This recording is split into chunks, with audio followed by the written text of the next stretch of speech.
Hey everyone, today we're going to be going over the Gimbal Tripod Head from K&F Concept. Now, most of the time when you think of gimbal, you might think of something like this. And that's what I generally think of too, but this is a little different. So this is a Gimbal Tripod Head. Now, this is normally used for sports photography and wildlife photography. Now, this is made from like some really awesome aluminum, and it has some really nice heft to it, really nice weight, and the action in this is just amazing. And what you'll get is you're going to get one of these. You're going to get where you're going to mount the camera. Then you're also going to get a quick release plate and the manual. Now, when you get this, it does not explain how these two fit together. It's pretty easy, but it doesn't explain in the manual. Just going to go ahead and take the back part and this part right here. You're going to go and slide it on like that, and then you can tighten from there. Now, this part right here will rotate 360 degrees, and it has this action of just like, it's just amazing on how smooth it is, and then you can tighten it there. It's not crazy smooth, like if I untie this a lot, like it still has, I can't really make it go faster than that. So be aware of that. Most of the time you probably won't be needing it for that, but just to make sure you're aware. Now, this plate did not work on any of my cameras, okay? But I did use this in a tripod and then mounted it to the bottom right here, okay? And then I use another plate on the camera to mount in this part. It's important to note that it can only take up to 20 kilograms or 4 to 4 pounds of the camera, which is a lot for a camera. Those lenses can get super long, and that's why this is normally used for sports and wildlife photography. Now, what I'm going to do now is I'm going to kind of show you guys how I mount this and what I would use it for with light painting, and why I'm excited about this, because the numbers over here is probably the thing that I think is the coolest, and I've been looking for something like this for a couple years now.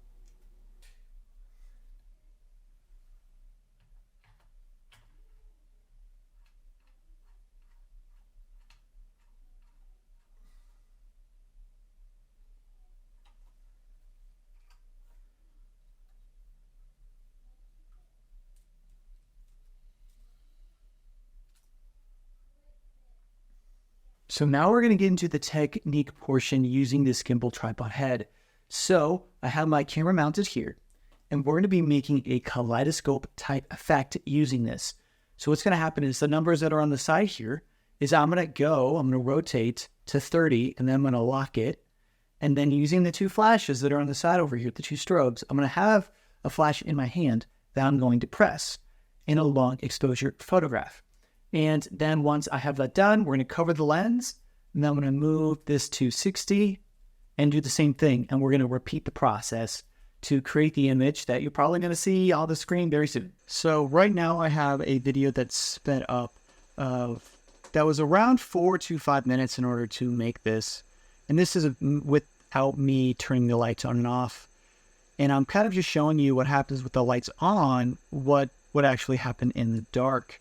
And I just chose to go for every 30 degrees to kind of give you an idea of how it would all go and work. And I put the beanie over it, so that way whenever I do turn the lights on, when you see here me doing it in the dark, the camera doesn't get exposed, because my camera cannot do multiple exposures. And this is the only way that I can do it. And so that's kind of the process on how it all comes together. And I am using a remote trigger to let it go on forever, for as long as I want. So that is a very helpful tool in this case. So this is the result of me just going around 4 times. And obviously my head is in the center and it looks kind of funky, but what the effect itself kind of came out was pretty cool, or at least I think so. And there's a lot that you can do with, not just people. What I did, just as another example, is I just took a light painting tool from AnsonAMillion.com. And I simply just did an S shape here 4 times, and I rotated it 90 degrees each time. And simpler shapes are better just because there can be a lot of overlap. And I thought this came out really, really cool for what it was. I was just kind of messing around and seeing what I could get. So I was pretty happy with this just in my little room. I thought that came out pretty cool. Some other good examples we have is Marbaras underscore light painting. This is really cool because you have, in order to get this shot, he would have needed to first do a shot of the orb, or do that last, either way.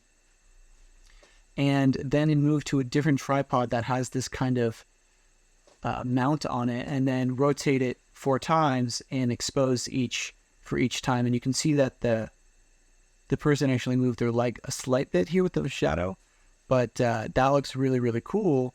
And then, of course, one of my favorite people of all time is Fade to Black Light Art. And they're the king of light painting when it comes to in-camera stuff as far as I'm concerned. When I look at something like this, where he has a whole bunch of leaves that he went and exposed multiple times, and then he did a light painting inside of that he exposed multiple times as well and put it all together in one shot. That's just absolutely incredible. And then you have another example here with, he did it with this same kind of idea that was with the orb, but you have an eye, and then you're doing this multiple exposure rotation thing and replacing the iris with the eye with the light painting. And that's just insane to me. And then lastly, we have Hack the Light, my friend Dan Roberts.